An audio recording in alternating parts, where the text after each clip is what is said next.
বন্ধুরা, যে কোনো হামলার কঠোর জবাব দেওয়ার হুঁশিয়ারি ইরানের। যুক্তরাষ্ট্র বা ইসরায়েল যদি আবারও নতুন করে ইরানে হামলা চালায়, তাহলে এই হামলার কঠোর প্রতিক্রিয়া জানাবে ইরান, বলেছেন ইরানের পররাষ্ট্রমন্ত্রী আব্বাস আরাকচি। আবারও নতুন করে ইরানে হামলা চালানো হতে পারে এ হুমকি জানিয়েছিলেন ডোনাল্ড ট্রাম্প। এই হুমকির প্রতিক্রিয়ায় এটি জানালেন ইরানের পররাষ্ট্রমন্ত্রী আব্বাস আরাকচি। খবরটি প্রকাশ করেছে মিডল ইস্ট মিরর। এর আগে সোমবারে স্কটল্যান্ডে এক সাংবাদিক সম্মেলনে ইরানে আবারও হামলা হতে পারে বলে জানিয়েছে মার্কিন president Donald Trump. Donald Trump বলেন, ইরান যদি আবারও তাদের পারমাণবিক কর্মসূচি বা ইউরেনিয়াম সমৃদ্ধকরণ কর্মসূচি আবারও চালু করে বা এটি তারা পরিপূর্ণ করতে চায়, তাহলে ইরানে এমনভাবে হামলা করা হবে যে কেউ আঙুল তোলার আগেই ইরানের পরমাণু কর্মসূচি বন্ধ হয়ে যাবে চিরতরে।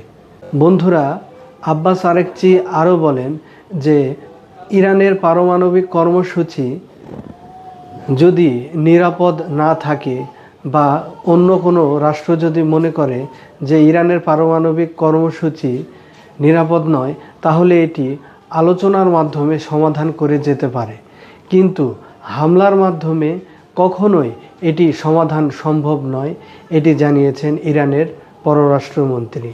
আব্বাস আরাকচি বলেন যে এর আগেও দেখা হয়েছে যে হামলার কারণে ইরান কঠিন প্রতিক্রিয়া দেখিয়েছে, তবে এবার যদি ইরানে হামলা চালানো হয় তবে এমন প্রতিক্রিয়া দেখানো হবে যে সেটি কোনো কিছুতেই ধামাচাপা দেওয়া সম্ভব নয়।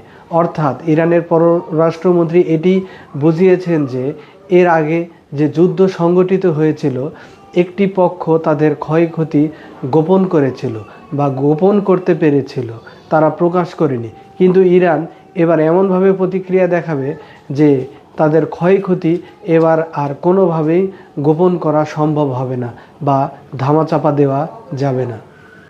বন্ধুরা, আপনারা সবাই জানেন যে গত 13 জুন ইসরায়েলি বাহিনী ও মার্কিন যুক্তরাষ্ট্র ইরানে বিমান হামলা করে এবং মূলত এটির লক্ষ্য ছিল ইরানের পারমাণবিক কর্মসূচি বন্ধ করে দেওয়া বা তাদের যে ইউরেনিয়াম সমৃদ্ধকরণ প্রকল্প রয়েছে এটি যেন চিরতরে বন্ধ হয়ে যায়। এর প্রতিক্রিয়ায় ইরান ইসরায়েলের দিকে 12 দিন ধরে যুদ্ধ চালায় এবং ব্যাপকভাবে ব্যালিস্টিক মিসাইল প্রয়োগ করে বা তাদের দিকে নিক্ষেপ করে, এবং মার্কিন যুক্তরাষ্ট্রের মধ্যস্থতায় 12 দিন পরে এই যুদ্ধ থামানো সম্ভব হয়েছিল। ইসরায়েল বলেছে যে ইরান যদি আবারও তাদের ইউরেনিয়াম সমৃদ্ধকরণ কর্মসূচি অব্যাহত রাখে বা নতুন করে চালু করে, তাহলে আবারও হামলা হতে পারে যে কোনো সময়। তেল আবিব এটি অস্বীকার করেনি। দেখা যাক বন্ধুরা, ঘটনা কোন দিকে যায়, আবারও কি যুদ্ধ সংগঠিত হয় ইরানের সাথে অন্য কোনো রাষ্ট্রের। ভালো থাকবেন বন্ধুরা, আসসালামু আলাইকুম।